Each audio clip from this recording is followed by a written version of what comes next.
মাসের ১ তারিখে ১ লাখ টাকা স্যালারি ঢোকার মেসেজটা ফোনে দেখলে দারুণ লাগে, তাই না? কিন্তু ২ তারিখ পেরোতে না পেরোতেই সেই টাকা যেন জাদুর মতো হাওয়া, পকেট একদম শূন্য। আপনি কি জানেন প্রবলেমটা আপনার আয়ের অঙ্কে নেই, প্রবলেমটা রয়েছে আপনার মাইন্ডসেটে।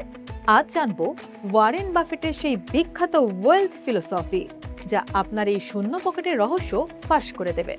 আজকের এই বিশেষ এক্সপ্লেইনারে আমরা ওয়ারেন বাফেটের সম্পদ গড়ার দর্শন নিয়ে কথা বলবো। ১ কোটি টাকা জমানোর কথা শুনলে অনেকেরই মনে হয় এটা বোধহয় বিশাল কোনো বেতন বা বড়সড় ব্যাপার স্যাপার, কিন্তু আসল ম্যাজিকটা লুকিয়ে আছে একেবারে অন্য জায়গায়। পৃথিবীর অন্যতম সেরা এই বিনিয়োগকারীর চিন্তা ভাবনাগুলো কাজে লাগিয়ে কিভাবে সাধারণ আয়ের মানুষও সম্পদের পাহাড় করতে পারে, চলুন সেটাই আজ দেখে নেওয়া যাক। একটু হিসাব করে দেখুন, মাসের ২ তারিখ হতে না হতেই ইএমআই কাটা শুরু হলো, তারপর বাড়ি ভাড়া, ইলেকট্রিক বিল, ক্রেডিট কার্ডের ধাক্কা, আর উইকেন্ডে একটু শপিং বা পার্টি তো আছেই। আসল বিষয়টা হলো কেউ মাসে ৪০,০০০ আয় করুন বা ১ লাখ, মাস শেষে দুজনেরই ব্যাংক অ্যাকাউন্টের অবস্থা কিন্তু সেই একই রকম ফাঁকা। চলুন এই পুরো রোডম্যাপটা ৫টি পয়েন্টে সহজ করে বুঝি। আয়ের বিভ্রম। আয় আর সম্পদ, এই দুটো জিনিস যে আসলে এক নয়, চলুন সেটাই বোঝা যাক। ধরা যাক দুজন মানুষের স্যালারি একদম সেম। প্রথম জনের মানসিকতা হলো পেন্ডার বা খরচ করার, অফিসে বোনাস পেলে সে নতুন ফোন বা একটা দারুণ বাইক কিনে ফেলে, আর ১০ বছর পর তার সেভিংস। অন্যদিকে দ্বিতীয় জনের মাইন্ডসেট হলো ইনভেস্টরের, সে ওই পুরনো ফোনটাই চালায় আর বোনাসের টাকাটা নিজের ফিনান্সিয়াল ফ্রিডমের জন্য ইনভেস্ট করে। আয় এক হলেও ১০ বছর পর দুজনের ফলাফল কিন্তু আকাশ পাতাল তফাৎ। এর কারণ স্ট্যাটাস সিকিং। আমাদের মস্তিষ্ক নিজের দরকারের চেয়ে অন্যদের চমকে দেওয়ার জন্য সামাজিক চাপে পড়ে অপ্রয়োজনীয় জিনিস কিনতে ভালোবাসে। লাইফস্টাইল ইনফ্লেশনের ফাঁদ। মানুষের একটা খুব কমন ধারণা হলো আয় বাড়লেই বোধহয় সম্পদ বাড়ে, কিন্তু রিয়ালিটি হলো, ভাবুন বেতন ৪০,০০০ থেকে ডাবল হয়ে ৮০,০০০ হলো, কিন্তু জমানো টাকা সেই আগের মতোই আটকে রইল। তাহলে কি আদৌ কোনো সম্পদ তৈরি হলো? একদমই না। ডিসিপ্লিন না থাকলে ওই বাড়তি আয়টা কেবল বাড়তি খরচেই উড়ে যায়।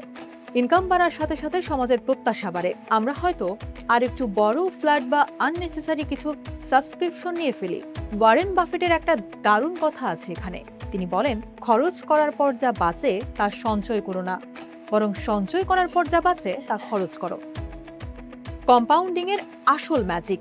ওয়েলথ ক্রিয়েট করার ক্ষেত্রে সময় কিভাবে একটা জাদুকরের মতো কাজ করে, চলুন এক্সপ্লোর করা যাক। কম্পাউন্ডিং টাকার অ্যামাউন্টের চেয়ে আপনি কতটা সময় দিচ্ছেন তার উপর অনেক বেশি নির্ভর করে। কেউ যদি ৫ বছর আগে খুব অল্প টাকা দিয়েও ইনভেস্টমেন্ট শুরু করে, তিনি কিন্তু শেষ বয়সে এসে অনেক বড় অঙ্কের টাকা ইনভেস্ট করা মানুষের চেয়েও বেশি ওয়েলথ ক্রিয়েট করতে পারবেন।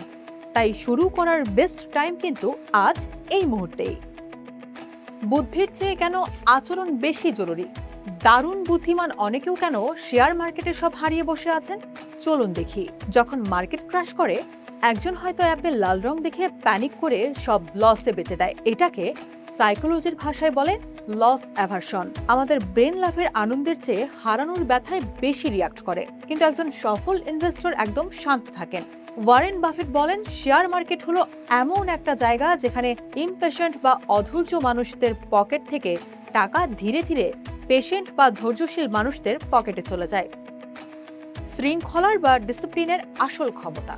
আজকালকার দিনে ইনস্ট্যান্ট গ্র্যাটিফিকেশন বা সাথে সাথেই সব পেয়ে যাওয়ার একটা মারাত্মক আকাঙ্ক্ষা আমাদের সবার মধ্যে কাজ করে।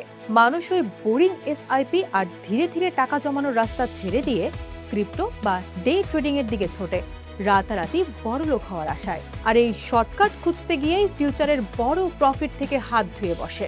ওয়ারেন বাফেটের স্ট্র্যাটেজি হলো বছরে শুধু একটা বড় আর্থিক ভুল এড়িয়ে চলাই ওয়েলথ বিল্ড করার আসল সিক্রেট। সেটা হতে পারে একটা আননেসেসারি লোন নেওয়া বা ফোমোতে ভুগে ভুল জায়গায় টাকা ঢালা।